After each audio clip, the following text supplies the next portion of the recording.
यहाँ पे हमें एक एक्सप्रेशन दिया हुआ है, एक छोटा सा प्यारा सा expression 5 times y to the power 4 minus y square यानी कि y टू द पावर 2।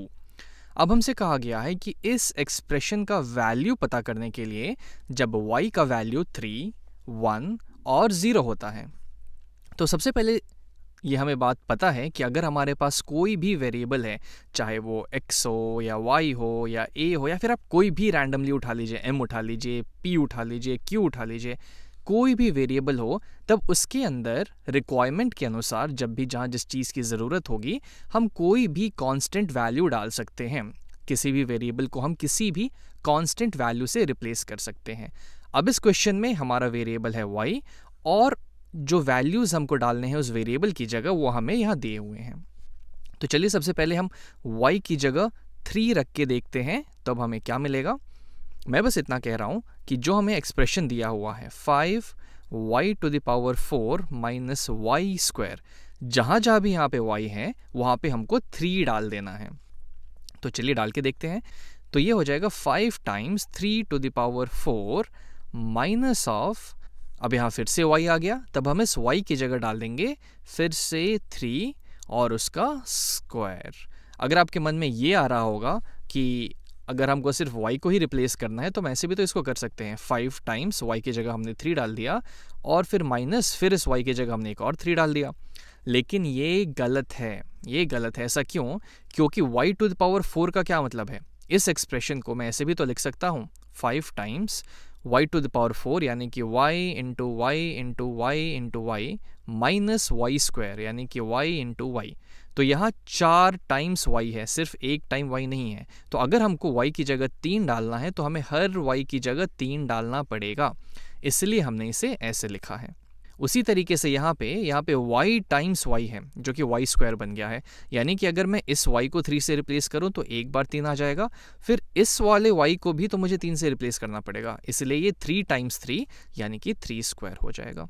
अब दूसरी चीज़ आपको शायद ये लग रही होगी कि यहाँ 5 टाइम्स 3 टू द पावर 4 है, फिर उसमें से हमने 3 स्क्वायर सब्ट्रैक्ट किया है, तो पहले हम क्या करें? क्या हम पहले इसको इंटू करें या फिर पहले इसको सब्ट्रैक्ट करें या फिर इसको पहले सॉल्व करें कि 3 टू पावर 4 की वैल्यू क्या होगी?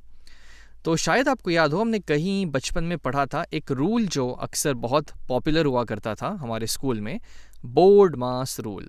बोर्ड मास रूल। अब ये एक चीज़ क्या है?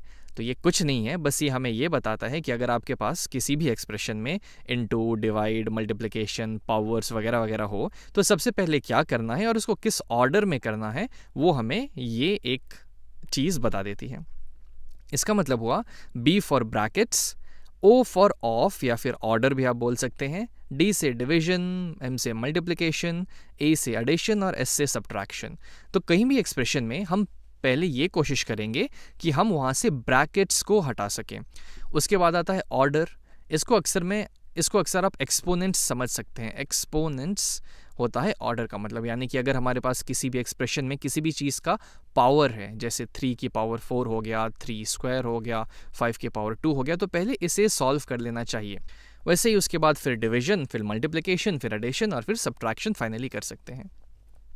खैर इसके बारे में और डिटेल में बाद में देखेंगे। अभी के लिए आई थिंक आपको ये समझ में आ गया होगा कि इस रूल का क्या मतलब है। तो यहाँ पे तो कोई ब्रैकेट है नहीं, अब हमारे पास ये एक्सपोनेंट्स है। तो चलिए पहले इस एक्सपोनेंट्स का वैल्यू निकालने की कोशिश करते हैं। तो हमको पता है कि 3 टू द पावर 1 जो है वो 3 होता है। 3 की पावर 2 हुआ 3 टाइम्स 3, यानी 3 को 2 बार मल्टीप्लाई करना, यानी कि 3 टाइम्स 3 जिसकी वैल्यू 9 आ जाएगी। 3 की पावर 3 का मतलब होता है 3 टाइम्स 3 टाइम्स 3, यानी कि 3 3 9, 9 3 27। और वैसे ही 3 टू द पावर 4 का मतलब होता है 3 टाइम्स 3 टाइम्स 3 टाइम्स 3, जिसको मैं ऐसे भी पढ़ सकता हूँ कि 3 टाइम्स 3 हो गया मेरा 9 और ये 3 टाइम्स 3 हो गया फिर से 9। तो 3 टू द पावर 4 हमारा क्या है एक्चुअल में 9 टाइम्स 9, जिसकी वैल्यू क्या होती है 9 टाइम्स 9 हो गया 81। बस अब ये वैल्यूज़ यहाँ डालते हैं। अब है ये हमारा 5 into 3 to the power 4। 3 to the power 4 की हमने वैल्यू देखी यहाँ से 81, तो इसकी जगह हम डाल देते हैं 81 माइनस यहाँ पे है 3 स्क्वायर। 3 स्क्वायर की वैल्यू थी 9, तो वो वैल्यू भी हम यहाँ पे लिख देते हैं। अब ये आ गया। अब यहाँ पे 5 को हमको 81 से मल्टीप्लाई करना है पहले, और फिर 9 को सब्ट्रैक्ट करना है, क्योंकि हमें मल्टीप्लाई यहाँ पे पहले दिख रहा है। 5 टाइम्स 81 करते हैं तो 81 टाइम्स 5 हो जाएगा, 5 1 ज़ा 5, 8 5 ज़ा 40, 405। तो ये मेरा हो जाएगा, ये वाला पार्ट मुझे दे देगा 405, और ये -9 तो ऐसे का वैसे आ जाएगा, -9। अब 405 -9 क्या होगा, तो ये हो जाएगा मेरा 396। यानी कि इस एक्सप्रेशन की वैल्यू जब मैं y को 3 से सब्स्टिट्यूट करूं तो 396 आ जाएगी। अब हम देखते हैं 1 के लिए। तो आई थिंक आपको एक आइडिया लग गया होगा कि अगर मैं y की जगह वैल्यू डालता हूं तो मुझे क्या करना है। तो मैं चाहूँगा कि आप 1 और 0 के लिए खुद से ट्राई करें, क्योंकि ये दोनों वैल्यूज़ 3 से ज़्यादा आसान है। तब आई थिंक आपको एक आइडिया लग गया होगा कि अगर मैं y को किसी नंबर से रिप्लेस कर रहा हूँ तो इसका क्या मतलब है। तब आई थिंक आप 1 और 0 के लिए खुद से कर सकते हैं। तो मैं चाहूँगा कि आप इस वीडियो को पॉज करके इसे एक बार थोड़ा सा खुद से करने की कोशिश करें। चलिए अब हम आते हैं 1 पे। तो ये हम जल्दी जल्दी करते हैं इसको।